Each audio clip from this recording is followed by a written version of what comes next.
Our three readings for today are really not related in very overt ways, but they are related under the surface. And if you'll allow me, I want to sort of massage those texts in such a way that it helps us to get to what I think is a common thread underneath all of them. In the first reading for today, the reading from Exodus, Moses is absent. He's gone up the mountain to speak with God, and to ultimately receive what we now know as the Ten Commandments. The problem is this: Moses has been gone for 40 days and 40 nights. Now, that's a symbolic number. It goes with the 40 days and 40 nights of Jesus in the wilderness. It goes with the 40 years of the... 40 is a very important biblical number. We don't know the exact number. It doesn't matter. The reality is Moses was gone a while, and he didn't come back. And the people of Israel got restless and anxious. What's going to happen to us? Where is Moses? Did he get eaten on the way down the mountain by an animal? Did he fall and hurt himself? And is he dying or dead? What will be our future if Moses isn't here? Where will we go? Will we be safe anymore? And so Aaron gives them a false sense of security. He gathers their jewelry, he melts it, and molds it into a golden idol. He gives them an alternative God to be for them their sense of security, their sense of safety in the moment when they need it. What's going on here? The people are told to trust God. They're told to trust what God has already done in their life. Remember, these are the people who've just left the Exodus. These are the people who just saw the waters part, and they just saw their freedom from the Egyptian oppression that generations of their forebears had endured. What's going on here is that they turned quickly from that memory, and they turned to their own sense of security. They looked for something else when their faith began to crumble. And it doesn't take very much for our faith to crumble, does it? Wow, we have learned that this year, haven't we?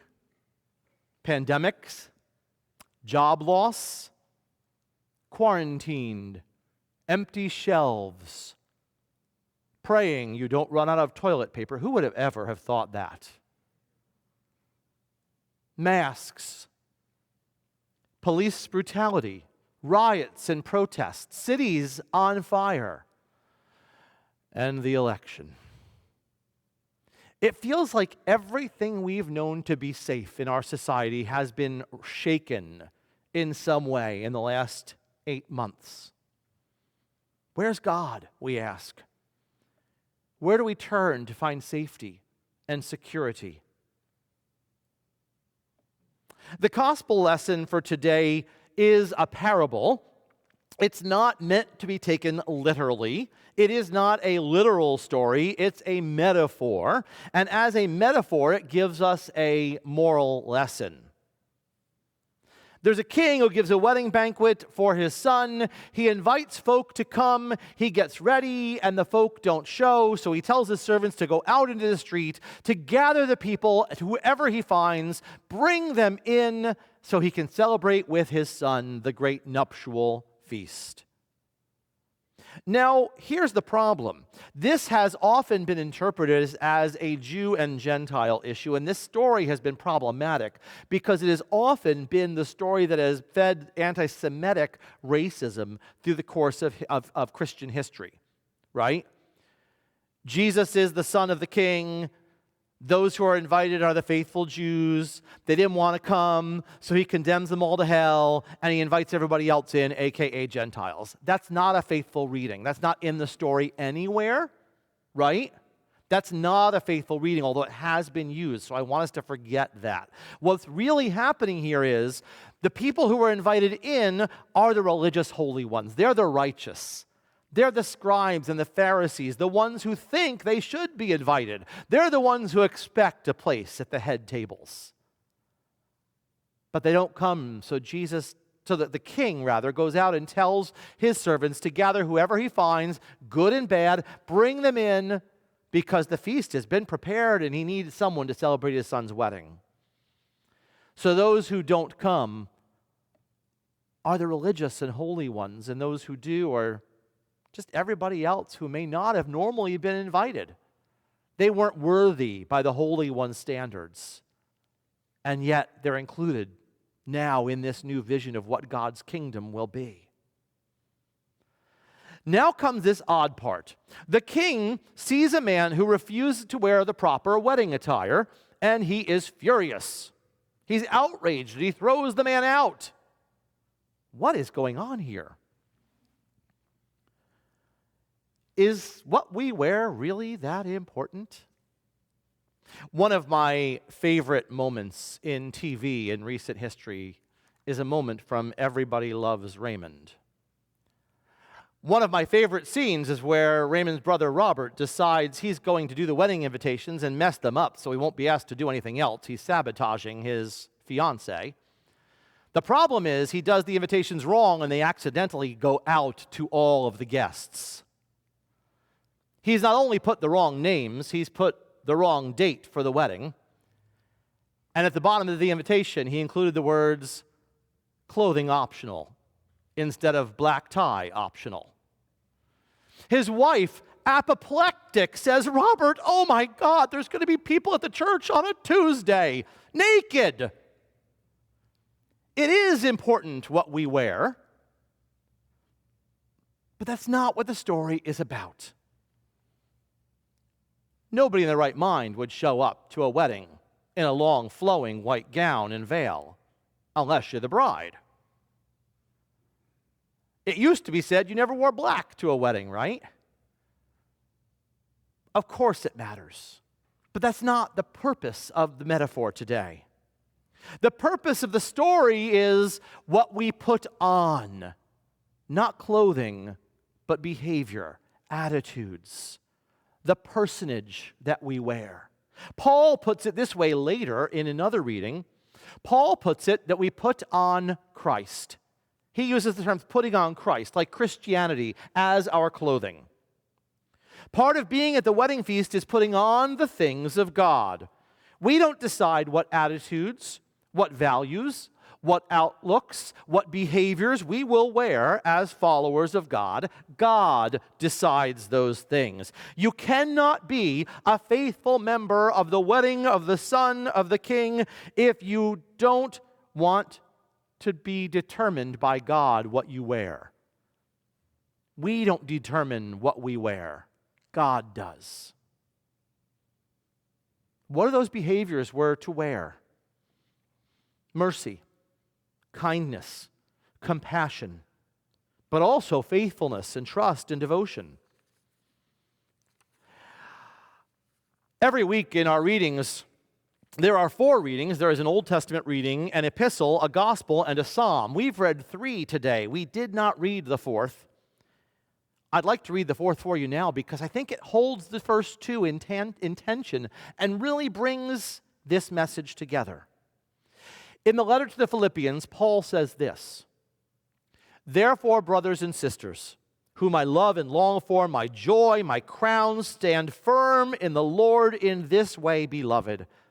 I urge Euodia and I urge Syntyche to be of the same mind in the Lord. Yes, I ask you also, my loyal companions, help these women, for they've struggled beside me for the work of the gospel, together with Clement and the rest of my co-workers, whose names are in the book of life.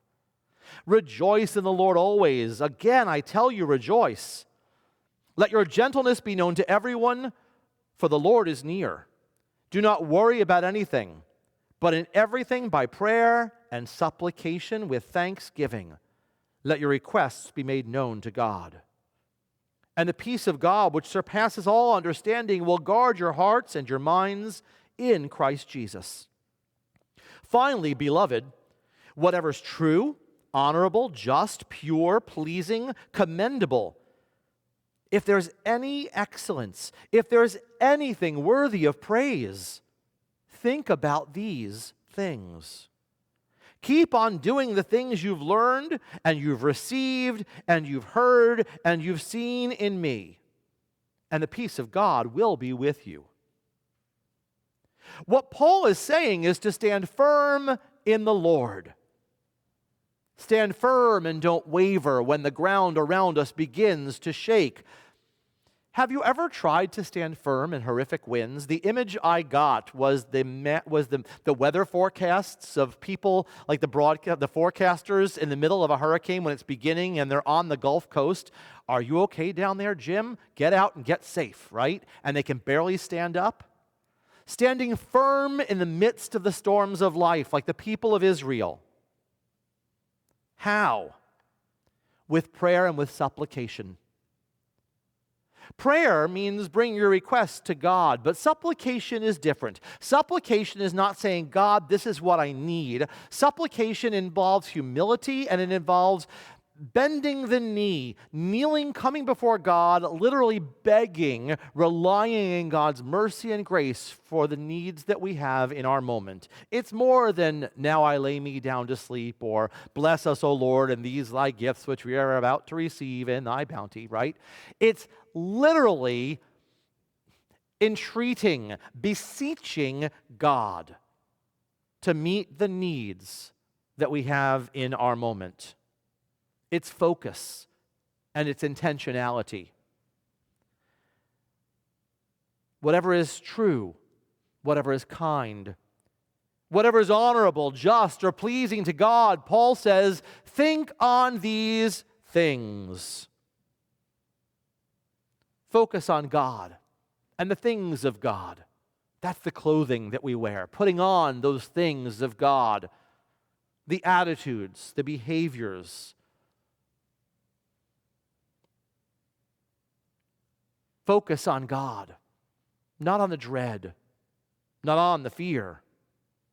The more we focus on the negative, and I know this is easy for me to say, but I will say that I found in my life, the more I focus on the negative and the dread and the fear, the more the negative, the dread, and the fear gets the power. Have you not found that in some way? The more those things become my focus, the more power they have.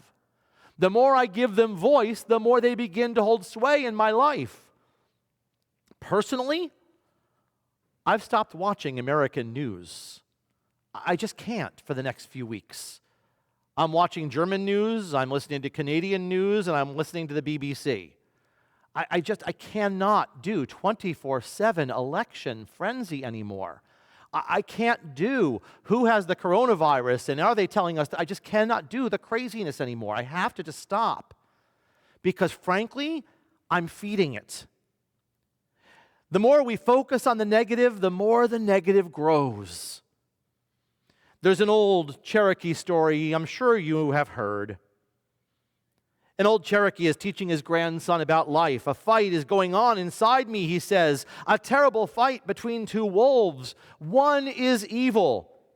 He's anger and envy and sorrow and regret and greed and arrogance and pity and guilt and resentment, lies, pride, and ego. The other is good. That wolf is joy and peace and love and hope and humility and kindness and compassion and empathy and generosity and truth. The same fight is going on in you, my son, and in every other person in the world. The grandson thought about it for a moment and said, "Grandfather, which wolf will win?" The old Cherokee simply said, "The wolf that you feed." Even in the midst of the storms this year has brought us, I believe we can choose which wolf we feed. The fear or the trust? Anxiety and fear abound 8 months later. But the good news of the gospel for us today is so does God. The same God who delivered Israel, the same God who provided for them, the same God who led them out of Egypt through the wilderness, the same God who provided and sustained for exiles in the wilderness for 40 years, that same God is the same God who's on the throne for us today, still caring for God's people. But it is our decision to decide what clothing we will wear. Trust and confidence, or anxiety, fear, and dread? For God, the scriptures tell us there is absolutely no choice. It's only faithfulness. The only choice I read in the Scriptures today is our own.